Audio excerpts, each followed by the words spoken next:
আজকে যেহেতু কি আমাদের অ্যানিভার্সারি, সেই কারণে এই নাইটিটা আমার মা দিয়েছিল।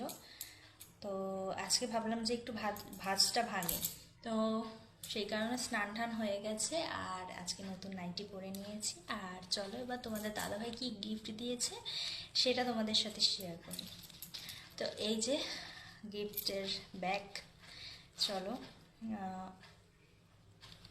আমরা মধ্যবিত্ত মানুষ আর মধ্যবিত্ত পরিবারের থেকে বিলং করি, তো সেই কারণে তোমাদের দাদাভাই আমাকে যেটা দিয়েছে খুশি মনে সেটাতেই আমি হ্যাপি।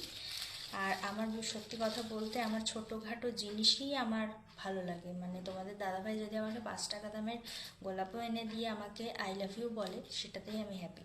কিছু না দিলেও আমি তাতেও হ্যাপি।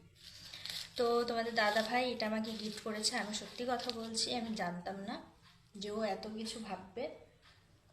তো চলো কি গিফট করেছে আমি তো দেখে নিয়েছি অলরেডি, কিন্তু তোমাদেরকে দেখানো হয়নি। তো এই দেখো, আর ওর চয়েসটা যে এত ভালো আমি মানে ধারণা করতে পারি না। আর কি বলো তো, আমার মিনাকারি জিনিসটা আমার খুব ভীষণ ভালো লাগে। এই দেখো, এই দুটো আঙট, তোমরা দেখতে পাচ্ছ কি না জানি না। এই দেখো, এই দুটো আঙট আমাকে গিফট করেছে, এখন অবধি পরিনি, পরবো এবারে।